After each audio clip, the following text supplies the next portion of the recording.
দাঁতনের বলভদ্রপুর উদ্যোগ নাট্য সংস্থা আয়োজিত ১৩তম নাট্য উৎসব শুরু হলো বুধবার। চলবে আগামী ৪ দিন। বুধবার বিকেলে দাঁতনের রবীন্দ্র ভবনে ঘণ্টার ধ্বনি বাজিয়ে ও প্রদীপ জেলে শুরু হয় নাট্য উৎসব। নাট্য উৎসবকে কেন্দ্র করে ছিল অঙ্কন, আবৃত্তি সহ একাধিক সাংস্কৃতিক প্রতিযোগিতা। উৎসবের উদ্বোধন করলেন দাঁতন ১ নম্বর পঞ্চায়েত সমিতির সভাপতি কনক পাত্র, ছিলেন জেলা পরিষদের খাদ্য কর্মাধ্যক্ষ প্রতুল দাস, দাঁতন হাই স্কুলের প্রধান শিক্ষক সূর্যকান্তি নন্দ, দাঁতন ভাগবতচরণ হাই স্কুলের প্রধান শিক্ষক অরবিন্দ দাস সহ অন্যান্যরা। এদিন উৎসবের উদ্বোধনী মঞ্চে এলাকার বিশিষ্ট নাট্য ব্যক্তিত্বদের সম্বর্ধনা প্রদান করা হয়েছে। এছাড়া নাট্য উৎসব উপলক্ষে সাংস্কৃতিক প্রতিযোগিতার আয়োজন করা হয়েছিল। সফলদের হাতে সন্ধ্যায় পুরস্কার তুলে দেওয়া হয়। এদিন শিশু কিশোরদের দ্বারা পরিবেশিত হয় ছুটি নাটক, ছিল ওড়িশি নৃত্য। বর্তমান প্রজন্মের যুবক যুবতীদের নিয়ে অভিনীত পরিবেশিত হয় রবীন্দ্রনাথ ঠাকুরের নৃত্য নাট্য শ্যামা। প্রতিদিন ২টি করে নাটক পরিবেশিত হবে। আয়োজক সংস্থার সভাপতি সুবিমল দাস ও সম্পাদক অমৃত দাস জানালেন, এলাকায় নাট্যচর্চার প্রসার এবং সুস্থ সংস্কৃতি প্রসারের লক্ষ্যেই আমাদের এই চিরন্তর প্রচেষ্টা। ১৩ বছরে পদার্পণ করলো নবীন প্রজন্মকে এই চর্চায় উদ্বুদ্ধ করতে এমন উদ্যোগ। দ্বিতীয় স্থানাধিকারী আগন্তুক রাজ বাবার হাত থেকে পুরস্কার গ্রহণ করছে কন্যা। জোরে করতালি একবার।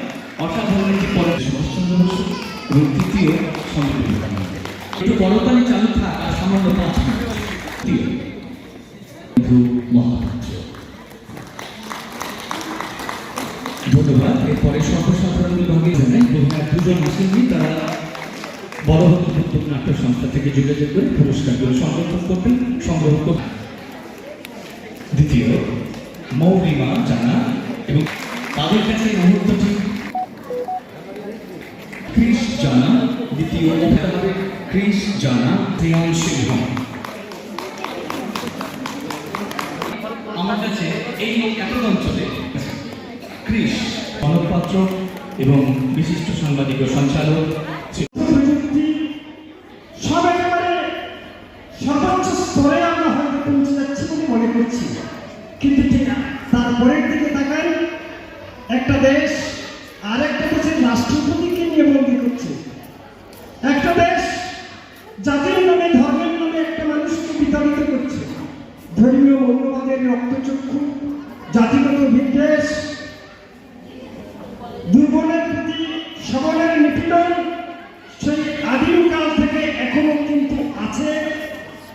এবং নাটক উৎসবের প্রাসঙ্গিকতা সেখানে, এটা শুধু বিনোদনের মাধ্যমে না, নাট্য উৎসব আমাদের সমাজ দর্পণ, আমাদেরকে প্রতিবাদী, প্রতিস্পর্শী, আমাদেরকে সচেতন, একত্রিত করে তোলে।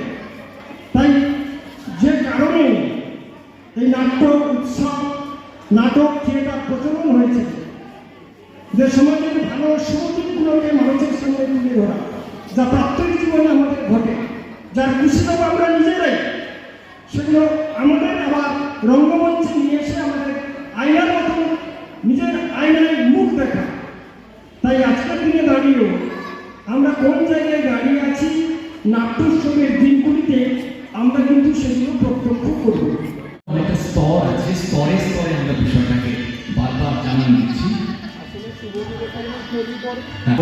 তুলি যেমন করে পড়ে, তেমনি স্তরে স্তরে বরণ পত্র চলছে। অমৃত দাস রয়েছেন তাদের তো আন্তরিক কৃতজ্ঞতা। এখনো যারা এসে পৌঁছননি তাদেরকে আন্তরিকভাবে। এরপর প্রদীপ প্রচলনের মাধ্যমে এই ১৩ বছরের জয়যাত্রাকে আরো একবার স্মরণীয় করে রাখতে আমরা একেবারে আন্তরিকভাবে উদ্বোধন ঘোষণা করব। নবম শিক্ষাবর্ষে ভর্তি চলছে পণ্ডিত ঈশ্বরচন্দ্র বিদ্যাসাগর মিশন স্কুল, ফুলগেরিয়া, ঠাকুরচক, পশ্চিম মেদিনীপুর। আমাদের বিদ্যালয়ের প্রধান বৈশিষ্ট্য শিশু কেন্দ্রিক পঠন পাঠন সহ সিবিএসই সিলেবাসে পাঠদান। ছেলে মেয়ে উভয়ের জন্য নার্সারি থেকে ৬ষ্ঠ শ্রেণী পর্যন্ত স্মার্ট ক্লাসের মাধ্যমে বিশেষ প্রশিক্ষণ দেওয়া হয়। সিসিটিভি নজরদারি সহ পরিবেশ বান্ধব ক্যাম্পাস, পরিবহনের সুব্যবস্থা, ন্যূনতম ফি কাঠামোয় লাইব্রেরি ও ল্যাবরেটরির সুবিধে, সহ পাঠ্যক্রম কার্যক্রম, আবৃত্তি, নাচ, গান, অঙ্কন, যথাযথ স্বাস্থ্যবিধি ও নিরাপদ পানীয় জলের ব্যবস্থা। এছাড়াও আউটডোর গেমসের জন্য বিশাল খেলার মাঠ রয়েছে। সুদক্ষ শিক্ষক দ্বারা শিক্ষা প্রদান। বিশদ জানতে ও ভর্তির জন্য যোগাযোগ করুন 9564251968 অথবা 7586030299। এছাড়াও 7001060338 অথবা 9434119496। रहता है वो अब हमको इसमें डिवाइस में दिखाते हैं, जिससे ये डिटेक्ट करता है एंड जो भी मॉडल रहता है वो लोड हो जाता है इसमें ना। उसके बाद ये एनिमेशन करेगा। इसको हम अपने हिसाब से एडजस्ट भी कर सकते हैं। मैं पास लेके जाऊंगा तो ये बड़ा हो जाएगा और जितना मैं दूर लेके जाऊंगा ये छोटा हो जाएगा। और मैं इसको 360 रोटेट भी कर सकता हूँ। हर एक एंगल से मैं इसको दिखा भी सकता हूँ। ये देखिए। देन इसके बाद हमको इसके डिटेल्स के बारे में जानना है तो मैं मैजिक कार्ड दिखाऊंगा। मैजिक कार्ड से मैं इसको कंट्रोल करता हूँ। इसको सेंटर में रखा, ये